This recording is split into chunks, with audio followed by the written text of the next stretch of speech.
I have 100 days to find a boyfriend or marry a stranger. What? I have to get engaged in 100 days? I stared at my father's lawyer, utterly stunned. It was 1 week after my father's death, and I was just hearing it now. Yes, he replied calmly, adjusting his glasses. The will states that if you don't get married or engaged within 100 days, the company and the family fortune will be transferred to his loyal assistant or the charity of his choosing. I clutched my head, feeling a wave of panic surge through me. How could my own father do this? Did he want me out on the streets? How was I supposed to survive without a penny to my name? Even in death, my father was finding ways to make my life miserable. I turned to my lawyer, desperation clear in my voice. Is there any way out of this? The lawyer hesitated, his expression unreadable. Well, there is one option, he said slowly. But you might not like it. Flashback, 4 months ago. Roman, I heard you were out partying all night again. My father's voice carried the weight of frustration as he confronted me in the living room. Come on, Dad, it was just one night. I replied, rolling my eyes as I slumped onto the couch. Just one night? He snapped. Roman, I am sick of your carefree attitude. All you do is waste your time and money partying and buying luxury things. You've shown zero interest in the company or any other form of responsibility. I shrugged, barely fazed by his tone. So what? The company's going to be mine anyway. Why should I bother working hard for something that's already coming to me? A flicker of anger crossed his face. But there was something else there too. Disappointment. Maybe it's my fault you turned out this way. But let me make one thing clear. If you don't change your ways, Roman, the company will be out of your hands. I scoffed, waving him off. Fine, Dad, whatever you say. I stood up, yawning exaggeratedly. But right now, I'm going to sleep. I was up all night, remember? Roman, don't you dare walk away from me, he shouted as I turned towards the staircase. Good night, Dad, I muttered over my shoulder, his voice already fading behind me. Whatever threat he was going to make didn't matter. It wasn't like he could actually take away what was mine. Or so I thought. A few weeks later, Roman! Dad's voice boomed and sharp and commanding. I sighed, turning reluctantly. What is it, Dad? I'm heading out with my friends. Can't this wait? This trip can wait. Come here for a minute, he said, gesturing to his desk. Dragging my feet over, I asked, what's so important? He tapped his laptop screen, showing charts and reports. Do you know what these are? Not really, I muttered. That's what employees are for, right? Dad pinched the bridge of his nose, exasperated. This is the company you'll inherit someday. It needs a leader, not someone who yawns through responsibility. Sounds boring, I said, with a dramatic yawn. That's it, he snapped. Starting tomorrow, you're working at the company. From the bottom up. Prove yourself, or forget about inheriting anything. What? But I have plans, I protested. Your trip can wait. Earn it first, he said firmly. I clenched my jaw, storming off. If he thought he could ruin my plans, he was wrong. I'd find a way to go, no matter what. 2 days later, I stormed into the house, slamming the door behind me, my heart pounding with anger and humiliation. How could he do this? Cutting off my credit cards and freezing my funds? He'd left me stranded and humiliated in front of my friends. Dad! I shouted, my voice echoing through the halls. He appeared from his studies, calm and indifferent. What is it now? He asked without even looking up. Why did you block my cards? I yelled, barely containing my frustration. Lower your voice, he said evenly. I can hear you just fine. I took a deep breath, my fists clenched. Why did you do it? You ran off instead of taking responsibility, he said with a shrug. What did you expect? It's a lesson. A lesson?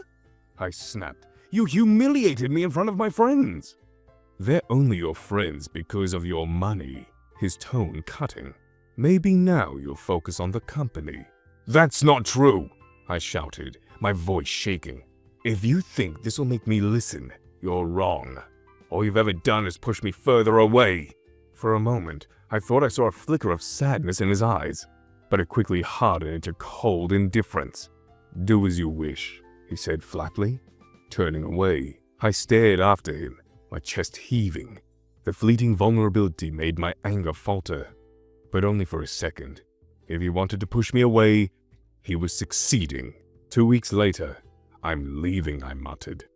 To no one in particular, as I grabbed my keys and headed towards the door. I was planning to catch a movie with my friends, but as I walked past the living room, I noticed Dad sitting there alone. His shoulders slumped, a cup of coffee resting untouched on the table in front of him. For a brief moment I hesitated. We hadn't spoken much since that day, and something about the way he looked made me want to say anything. "Roman," he called softly, his voice carrying a note of sadness. I hadn't heard it before. I froze mid-step. His tone was different, less commanding, more vulnerable. It tugged at something deep inside me. A part of me wanted to stop and sit down with him, maybe to patch things up, but then anger surged to the surface, drowning out that fleeting thought. He always treated me unfairly, and always expected me to fall in line without question. Why should I care if he seems sad now? Without looking back, I pushed the door open and strode out, refusing to give him any importance. Little did I know that decision would come back to haunt me. A few hours later, the phone buzzed during the movie. Annoyed, I ignored it, but it buzzed again and again. The persistent ringing earned me glares from those around me, and even my friends. "Fine," I muttered, stepping out of the theater to answer. The screen read, "Family Lawyer." I frowned. Was this another of Dad's schemes? I answered reluctantly. "Hello, Roman. You need to come home immediately," the lawyer said, his voice urgent. "What? Why?" I asked, irritated. He hesitated. "Your father was in an accident. He didn't make it. He died on impact." "What?" I let out a nervous chuckle, refusing to believe it. "This has to be a joke. A trick to get me to go home." "It's not a joke," he said firmly. "Please, Roman, come home." The line went dead. For a moment, I stood frozen, his words echoing in my mind. My dad? Gone? It didn't feel real. I mumbled excuses to my friends and left. The drive home paused in a blur. When I arrived, the house was eerily quiet. Then the door opened, and they brought him in. Seeing him lying there, lifeless, hit me like a wave. My chest felt hollow, my limbs numb. Yet, I couldn't cry. I just stood there, staring at the man who'd been my constant source of frustration. And yet somehow, my anchor. This wasn't a bad dream. He was really gone. Flashback ends. "So, you want me to find someone in 100 days and make him my life partner?" "That's absurd," I exclaimed. "Well, I did mention another option, James," my father's lawyer replied calmly. "Yeah, and you said I wouldn't like it," I sighed, crossing my arms. "Fine, I'll find someone. I'm sure there's someone out there waiting for me." I added a forced smile. "You could at least hear me out," James suggested, his tone insistent. "Fine, let's hear it," I said reluctantly. James cleared his throat.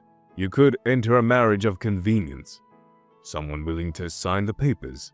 You don't have to be romantic, just official. A fake engagement? That's your big solution." I stared at him, incredulous.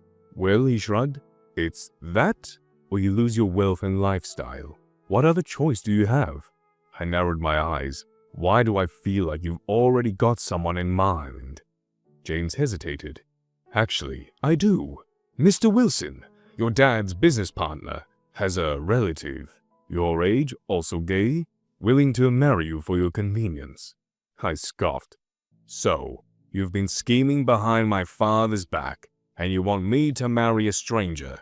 "It's not scheming," James replied evenly.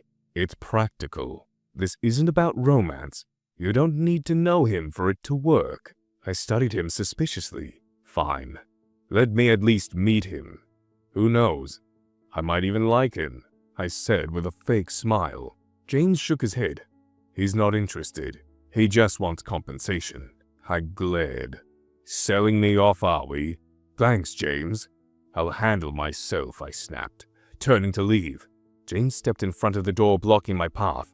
"Roman, you don't have a choice," he said coldly. "Your reputation is a mess.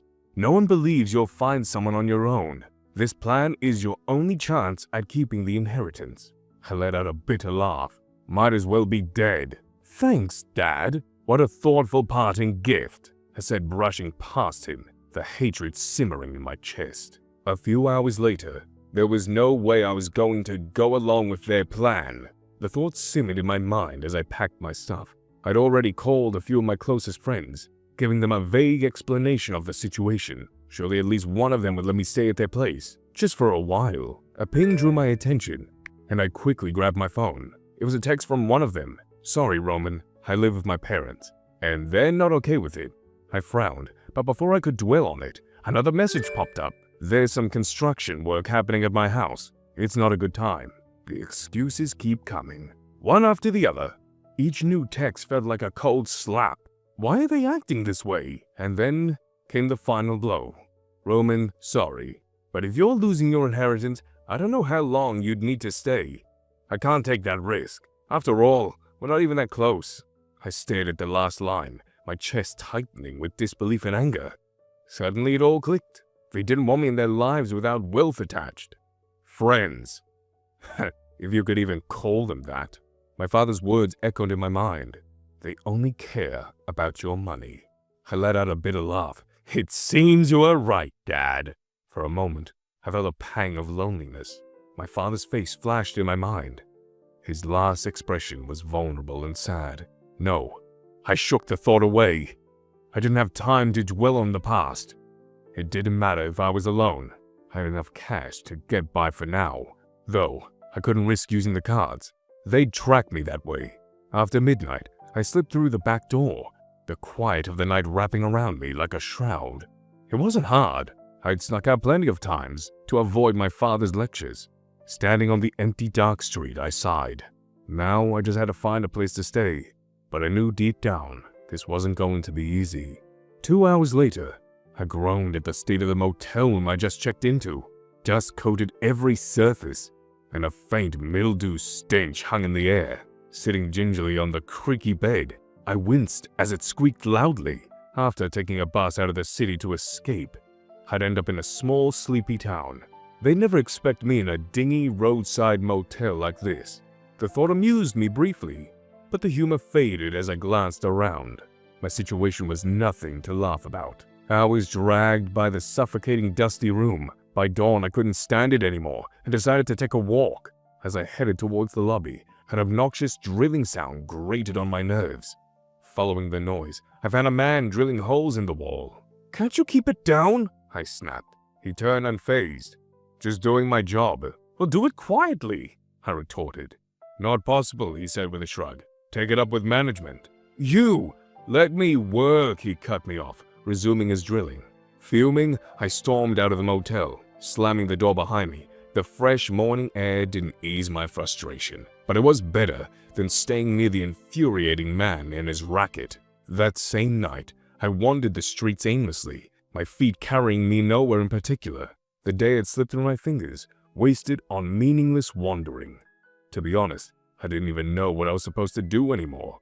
Sure, I declared confidently that I'd find someone to marry within 100 days. But now, that task seemed utterly impossible, adding to my growing list of problems.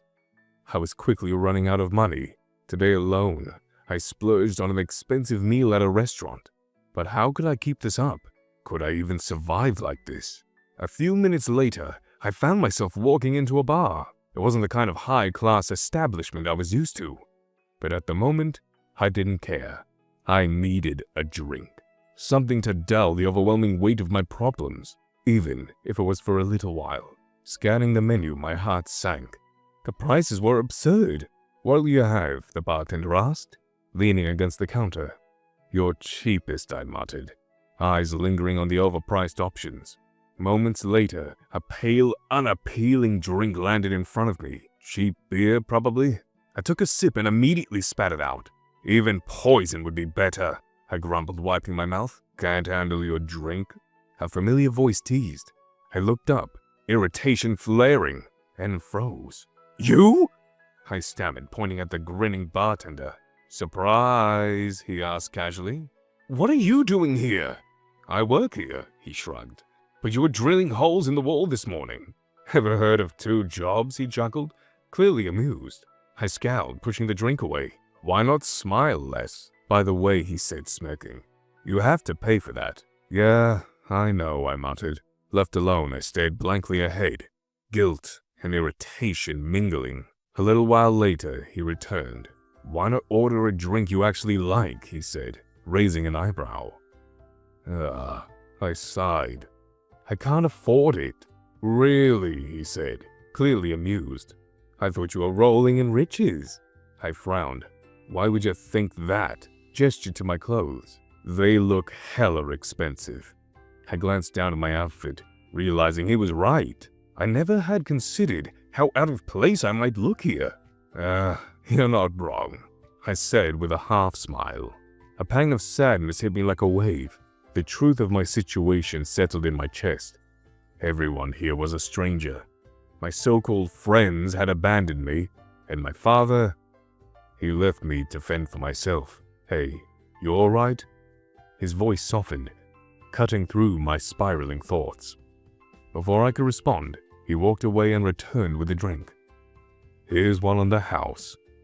Just don't tell my boss. I blinked slowly, surprised. Slowly, I took a sip. The refreshing taste cutting through my bitterness. Wow, I said, smiling for the first time in days. Thank you, he chuckled. Guess you're not all frowns and complaints. Sorry, I murmured. He waved it off and returned to work. As I sipped the drink, warmth spread through me. Later, back in my cramped motel room, I realized something had shifted. For the first time in days, I didn't feel so alone. Next evening, I found myself walking towards the bar again, even though I knew I couldn't afford no more drinks. Maybe it was the bartender. There was something about him that intrigued me. Here to buy a drink and not drink it again? The bartender asked with a smirk when he saw me. Not really, I said, second-guessing my choices to come back. Relax. You're allowed to sit here and do nothing, he said, flashing a grin. Thanks, I murmured, feeling a little more at ease. By the way, I'm Ethan, he said, offering his hand. Roman, I replied, shaking his hand. You know, you don't seem too bad, he said, raising an eyebrow. I chuckled. You're not so bad yourself. I'll never understand how someone can be so happy all the time, though. If I start getting sad over small things, I'd be moping around all day. And time is precious to me, he replied, his tone serious, but not harsh. I looked at him in surprise. There was more to him than the goofy exterior he showed me. Maybe you could teach me some tricks, I said with a smile. Maybe, but you'll have to come here every day. He challenged with a playful glint in his eye. All right, it's a deal, I grinned back. For the first time in a long while, I didn't feel so alone. 3 days later, I kept my promise to Ethan, coming to the bar daily. And even though I hated the crowd around here, somehow, being with him made me forget all about it. I sat, looking around for Ethan and sipping my drink. Ethan had been very kind enough to offer me drinks on the house sometimes. Moping around again, he asked with a grin. No, I was just waiting for you to show up with your irritating face, I grinned back. Mind you, mister, I'm very charming, he said, striking a dramatic pose. I laughed out loud. He could be so funny sometimes. Sure you are, I replied sarcastically. So, what's troubling you today, he asked. I sighed. My money is running out soon. I won't be able to pay for the motel or food. That's not an issue. Get a job, he shrugged. Job? I said, sounding like he heard the word for the first time. I've never had one. You're kidding, right? He asked, surprised. I shook my head, seeing his eyes widen in shock. What? How is this possible? He asked, incredulous. I never needed to.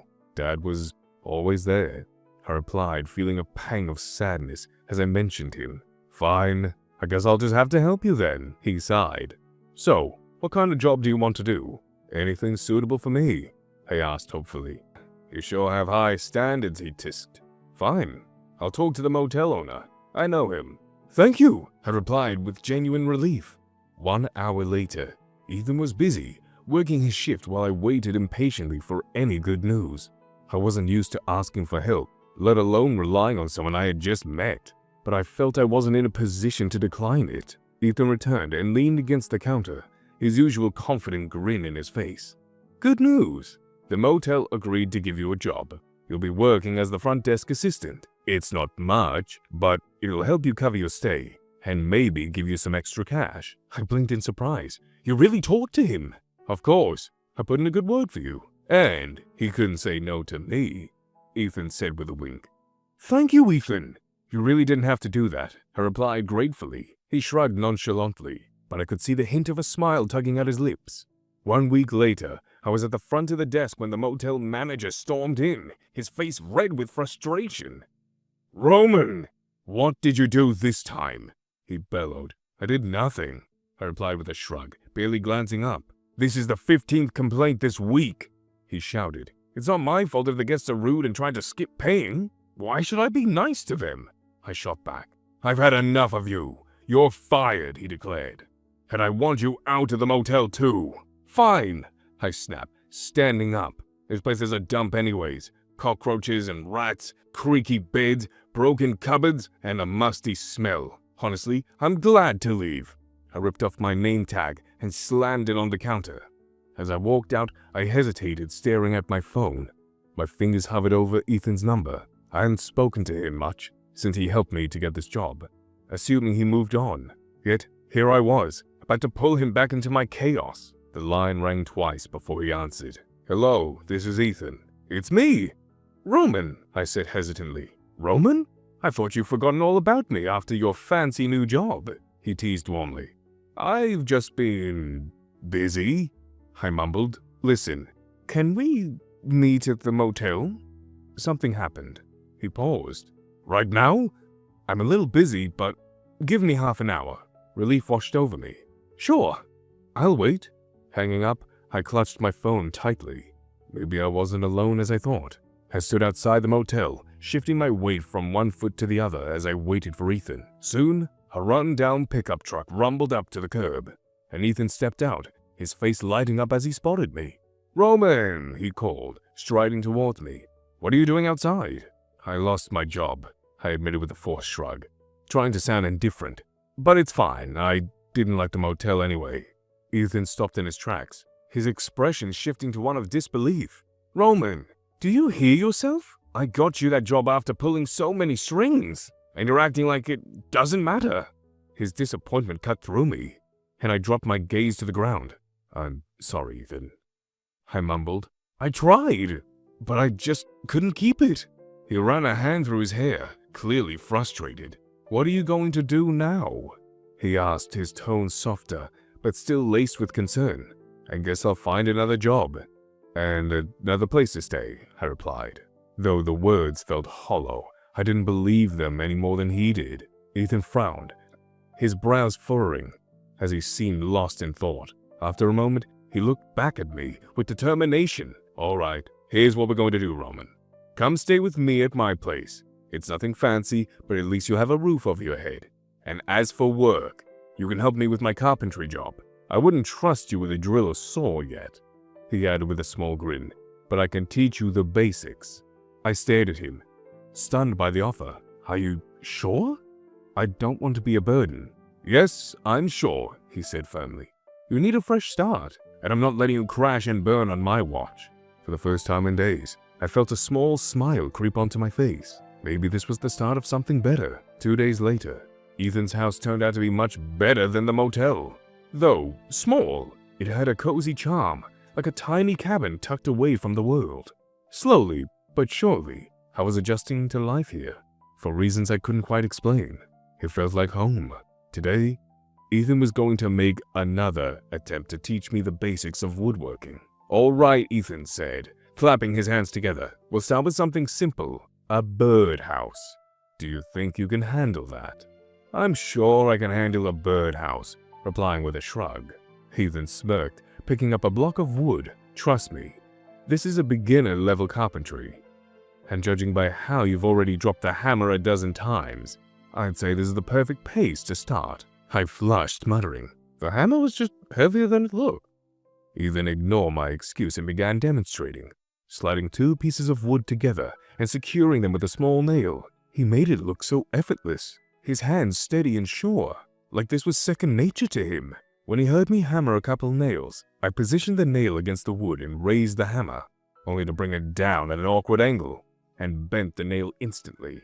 Ethan bit back a laugh, leaning over to inspect the damage. Not bad for your first attempt, I mean. It's terrible, but hey, you didn't hit your thumb, so there's that. I glared at him. You're enjoying this, aren't you? Maybe a little, Ethan admitted, his grin widening. Here, let me show you again. He stepped behind me, reaching around to adjust my grip on the hammer. I froze at the sudden closeness, my heart skipping a beat as his hand lightly guided mine. Hold the hammer like this, he said, his voice low and steady. Don't grip it too tightly. When you swing, let the hammer do the work. Aim and tap gently. With Ethan's guidance, I managed to drive the nail straight this time. I let out a breath I didn't realize I was holding. See? Not so bad, Ethan said, stepping back with a satisfied smile. You're a good teacher, I admitted, grinning as I examined my handiwork. Ethan chuckled, grabbing another piece of wood. Don't get ahead of yourself. We've got a long way to go. For the first time in a long time, it felt like I was going to do something meaningful, and I wasn't doing it alone. 2 weeks later, over the past few weeks, Ethan and I had grown much closer. He had patiently taught me carpentry skills, and now I accompanied him on his jobs. I had learned the basics of maintaining a house, and even learned how to cook. Though most of my attempts were barely edible, Ethan had shown me things I'd never managed I'd learn. I leaned back against the workbench, the slightest ache in my muscles from the day's work. You're getting better at this, Ethan said, a hint of pride in his voice. I'm impressed. I chuckled, shaking my head. It's still not perfect. I've burned more meals I've cared to admit, and I'm still figuring out the whole house maintenance thing. But yeah, I think I've started to get the hang of it. Ethan raised an eyebrow. The cooking's improving though. You almost didn't burn dinner last night. I smiled, my eyes softening. Thanks to you, I don't think I'd ever be able to make anything edible. You've come a long way, Roman, from being an irresponsible jerk to a responsible and kind man, Ethan replied firmly, my heart quickening at his praise, and I looked at him gratefully. I met Ethan's gaze. Thanks, Ethan. I really never had anyone to say that to me before. I guess I've been afraid of letting anyone in, but maybe that's what I needed all along. Someone who gets me. Ethan put his hands on my shoulder. I've got your back, and I think you've gotten stronger than you realize. For a moment, we leaned into each other, my heart racing as Ethan gazed softly into my eyes. But I pulled away, not ready to get closer to him without first telling him the truth about myself. Still, I found comfort in knowing I wasn't the only one falling. 1 week later, Ethan and I sat in the living room, unwinding after a long day's work. I'd never imagined I'd be here, transformed by everything I'd learned from him. So, Ethan, I asked, curious, how did you learn all these skills? He sighed. I learned to survive, Roman. I grew up in an orphanage, and I had to figure everything out on my own. Sometimes, I wonder what it was like to have parents, to be cared for, to not worry. I pulled him closer, feeling his pain. I'm sorry, Ethan. I wish you didn't have to go through that. He hugged me back. Thanks. I just wish I could have chased my dreams, you know? Dreams? I asked. I wanted to go to college, learn art, he replied, sadness in his voice. But that doesn't pay the bills. His words made me feel even more for him. It was time I shared my own story. Ethan, I'm Roman Accardi, the son of the wealthiest man in this country. His eyes widened. What? Then, what are you doing here? I sighed. I was a brat. My dad tried to change me, but I didn't even listen. I hated him for working all the time. After Mom died, I thought he didn't care. Ethan's face softened. Roman, I'm sorry, but it wasn't the truth, I said, my voice shaking. He cared. I pushed him away. The day he died, I think he wanted to tell me something, but I ignored him. Ethan pulled me into a hug. It's all right, Roman. You've changed. Your dad would have been proud of you. Tears filled my eyes. You really think so? He nodded, smiling. I know so. Suddenly, Ethan's lips met mine, and I closed my eyes, allowing myself to melt in the kiss. It was something I'd secretly longed for, and in that moment, everything felt right.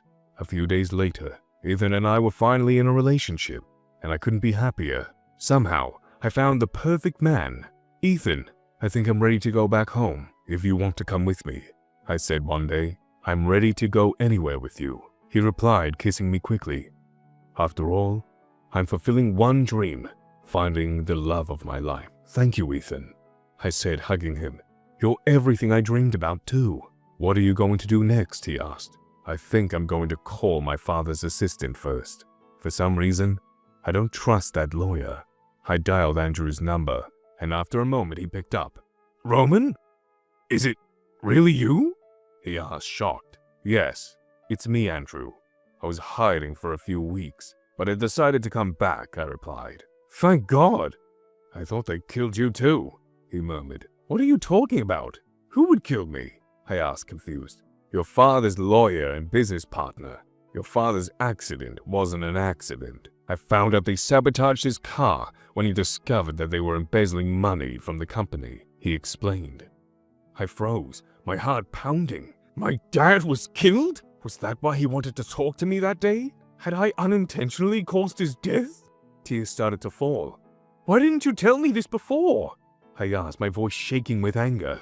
"I wasn't sure, and didn't want to put you in any danger until you knew. The marriage they were forcing on you was part of their plan. I wanted to warn you, but then you disappeared, and I thought you were dead." He trailed off. "Andrew, do you have any proof against them?" I asked coldly, my voice steady. "Yes, I've collected everything." "Good. I'm coming back. We'll take them down together," I said, new determination and fury filling my veins. 1 month later, the past month had been a whirlwind of chaos. Ethan and I had worked together to bring down the scheming lawyers and my dad's corrupt business partner, ultimately putting them behind bars. It turned out to be easier than I anticipated, thanks to the solid proof provided by Andrew. Now I was ready to take over the company and fulfill my father's dream, and today I was about to marry Ethan, the love of my life. The wedding venue was adorned with soft white flowers, their delicate fragrance mingling with the crisp morning air. As I walked down the aisle with Andrew by my side, I couldn't help but feel a wave of gratitude. Andrew had been more than just my father's assistant. He had been my guardian in these trying weeks, and even before. "Your father would be so proud of you right now," Andrew said, his voice steady with warmth as we approached the altar. I chuckled softly, a hint of sadness in my tone. I wish I had made him proud while he was still here. All I did was push him away, making him feel like I was a disappointment. Andrew stopped briefly, turning to face me, with a firm yet kind expression. "That's not true, Roman. Your dad loved you more than anything. He was never disappointed in you. He always believed that you had it in you to change, even if it took some time." I swallowed the lump in my throat, his words sinking deep into my heart. I needed to hear that. "And thank you for everything, especially being here today. It means more than you know." Andrew nodded, a glimmer of pride in his eye, as we reached Ethan. Standing before him, my heart fluttering, looking at the man I used to be, arrogant, selfish, and lost. I could hardly recognize myself. Ethan had been my anchor through the storm, teaching me not only just about love, but also becoming a better person. Now as I stood as a man my dad would be proud of, and one who Ethan deserved. "It's funny," I said to Ethan with a chuckle, "that I met the love of my life because of my dad's absurd will." Ethan's warm smile lit up his face as he gazed into my eyes. "I think he wanted you to take a chance, to find love, and most importantly, your happiness. And you did." I held his gaze, my voice soft yet certain. "You're right. I found my happiness."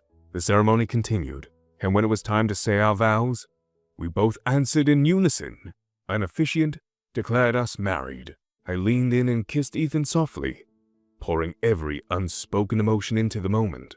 He kissed me back deeply, his arms wrapping around me, as if to reassure me that this was real, that we were real. Finally, we are together, and my heart felt complete. Conclusion.